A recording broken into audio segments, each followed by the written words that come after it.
मराठी कविता हे कोण गे आई. मुलांनो, कविवर्य भा. तांबे यांची तुम्ही ही कविता ऐकलीत, वाचलीत. एक लहान मुलगा आपल्या आईला उत्सुकतेने प्रश्न विचारतोय. नदीच्या शेजारी गडांच्या खिंडारी, झाडांच्या ओळीत वेळूंच्या जाळीत, दिवसा दुपारी जांभळी अंधारी, मोडके देऊळ त्यावरी पिंपळ, कोण गे त्या ठाई राहते गे आई. चिंच्यांच्या शेंड्यांना वडाच्या दाढ्यांना ओढोनी हालवी, कोण गे पालवी, कोण गे जोराने मोठ्याने मोठ्याने, शिळ गे वाजवी पाखरा लाजवी, सारखी किती वेळ ऐकू येती शिळ. वाळली सोनेरी पाने ग चौफेरी, मंडळ धरोनी नाचती ऐकोनी, किती मी पाहिले इतकेची देखिले, झाडाच्या सावल्या नदीत कापल्या, हाका मी मारिल्या वांकोल्या ऐकिल्या.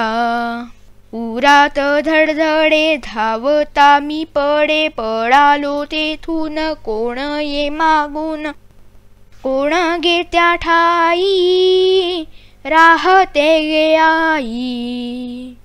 कविवर्य भा. तांबे यांची तुम्ही ही कविता ऐकलीत, वाचलीत. एक लहान मुलगा आपल्या आईला उत्सुकतेने प्रश्न विचारतोय. तिथे गडाच्या खिंडारी कोण राहतं? पाखरांसारखी शिळ कोण वाजवतंय? वडाच्या दाढ्यांना म्हणजे वडाच्या पारंब्यांना आणि चिंचेच्या झाडाच्या अगदी वरच्या चिंचांना कोण हलवतंय? मध्येसी पानं गोलगोल गोलगोल का फिरतायत? नदीच्या काठी पाण्यामध्ये सावल्या थरथर कापताना दिसतात.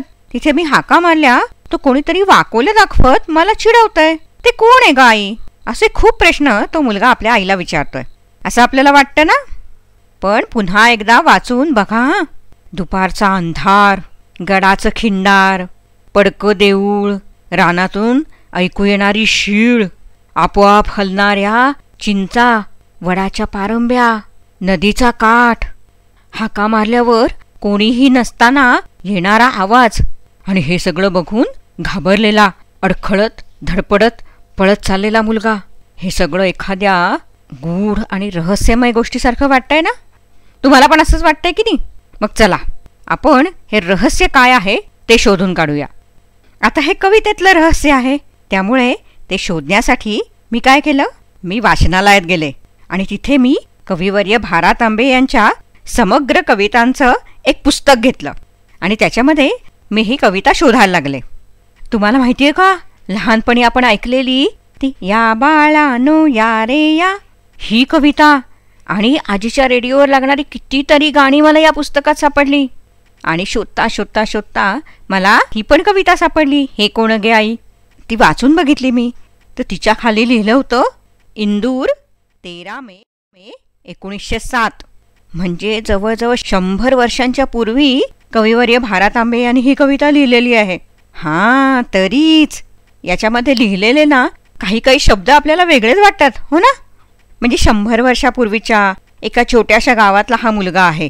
गावाबाहेर वडाची चिंचेची झाडं आहेत आणि भर दुपारी सुद्धा अंधार वाटेल एवढं घनदाट जंगल आहे. बांबूचं बेट आहे, मोडका किल्ला आहे आणि त्याच्या शेजारीच जीर्ण अवस्थेत दुर्लक्षित झालेलं आणि पिंपळाची झाडं पण ज्याच्यावर वाढलेत असं एक बडकं मंदिर आहे. मातीची पायवाट आहे, मोकळं मैदान आहे, जंगलाच्या मधून नदी वाहते आहे. असं एका छान जुन्या गावाचं वर्णन आपल्याला या कवितेत दिसतं. आता हे लहान गाव असल्यामुळे गावात कोण कोण राहतं हे त्या मुलाला माहिती आहे, पण त्याला अशा काही गोष्टी दिसतात ना गावातलं तर कोणी करत नाही. मग कदाचित असं करणाऱ्या त्या जंगलात, त्या गडाच्या जवळ, देवळात असं कुठेतरी राहतोय की काय, असं तो आईला विचारतोय. मग तोच बहुधा वेळूच्या बनामध्ये पाखरांपेक्षाही छान म्हणजे पाखरांना लाजवेल अशी शीळ वाजवतो का?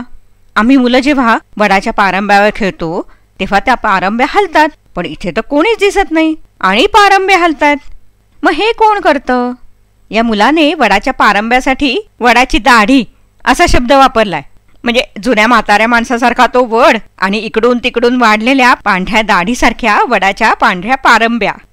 गंमत आहे ना? तुम्हाला पण अशा काही काही कल्पना सुचतात की नाही?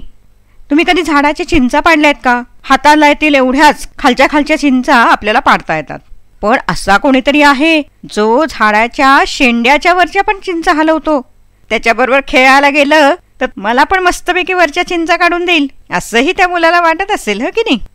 खरंच मला कोणीतरी खेळायला हाक मारतंय का?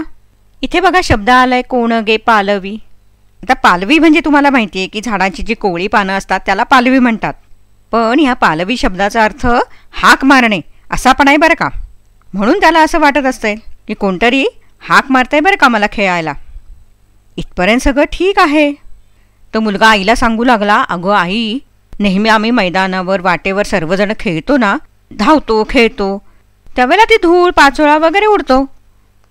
पण मी आत्ता बघतोय तर काय, कोणी नसताना सुद्धा हा पाचोळा गोल गोल गोल गोल फिरतोय. बापरे, असं कसं काय? नदीमध्ये बघितलं तर झाडाच्या सावल्या नदीच्या पाण्यात पडलेल्या आहेत ना, त्या थरथर कापत होत्या. म्हणून मी हाका मारून विचारलं, कोण आहे? तो तिकडून मला चिडवल्यासारखं म्हणजे वाकोल्या दाखवल्यासारखं कोणीतरी विचारतंय, कोण आहे असं विचारायला लागलं. मग मी घाबरलो आई आणि धावत पळत धडपडत घरी आलो. असं सगळं हा मुलगा आपल्या आईला सांगतोय. कोणी दिसत नाही आणि सगळ्या गोष्टी तर घडताना दिसत आहेत. म्हणून काय झालंय, त्याला खूप घाबरायला झालंय, भीती वाटायला लागली आहे. मुलांनो, या कवितेबद्दल अजून एक गोष्ट सांगायची म्हणजे या कवितेमध्ये ही जी मुलाला वाटणारी भीती आहे ना, त्यामुळे ही कविता भयानक रसामध्ये लिहिली आहे असं म्हटलं गेलंय. आता रस म्हणजे काय, तर एखादी कविता, गाणी, गोष्ट, चित्र असं बघितल्यानंतर आपल्या मनात वेगवेगळे भाव निर्माण होतात. त्यांना रस असं म्हणतात. म्हणजे उदाहरणार्थ आपण शिवाजी महाराजांच्या पराक्रमाच्या गोष्टी ऐकतो तेव्हा आपल्याला स्फुरण चढतं, म्हणजे तो असतो वीररस. विनोदी कथा, कविता असं ज्यावेळेला ऐकतो त्यावेळेला आपल्याला हसू येतो, तो असतो हास्यरस. असे वेगवेगळे 9 रस आहेत. या कवितेमध्ये भीती, गूढ असा भाव आहे, म्हणून ही भयानक रसातली कविता आहे. मग मुलांनो, तुम्हाला काय वाटलं? आईने त्याला काय उत्तर दिलं असेल? कोण आहे ते? बरोबर, आईने त्याला सांगितलं असेल, अरे घाबरण्यासारखं काहीच नाहीये, तो आहे वारा. वाराच हे सगळं करतो. तो दिसत नाही पण तो सगळीकडे वाहत असतो. वनात, जंगलात वारा वाहतो त्यामुळे पिंपळाची पानं सळसळतात, वडाच्या पारंब्या हलतात, चिंचा हलतात. कधी वारा एवढ्या जोराजोरात वाहतो की धूळ माती पाचोळा उडवून लावतो, गोलगोल फिरवतो. वेळूच्या म्हणजे बांबूच्या वनामध्ये जेव्हा वारा वाहतो ना, तेव्हा काय होतं, बांबूच्या झाडामध्ये किड्यांनी बारीक बारीक भोकं पाडलेली असतात. त्यातून जेव्हा वारा वाहतो तेव्हा शीळ वाजवल्यासारखा, बासरी वाजवल्यासारखा असा आवाज येतो. नदीचं पाणी वाऱ्याने थरथरतं, म्हणून झाडाच्या सावल्या पण कापतात आणि वाऱ्यामुळे जंगलात प्रतिध्वनी ऐकू येतात. आहे की नाही गंमत? अशीच मजा असते. जोपर्यंत खरं काय ते कळत नाही तोपर्यंत आपण वेगवेगळे विचार करत असतो. तुम्हाला पण त्या मुलाचं हसू आलं असेल ना? तुमच्यासोबत असं कधी काय घडलंय का? कॉमेंटमध्ये नक्की सांगा हा.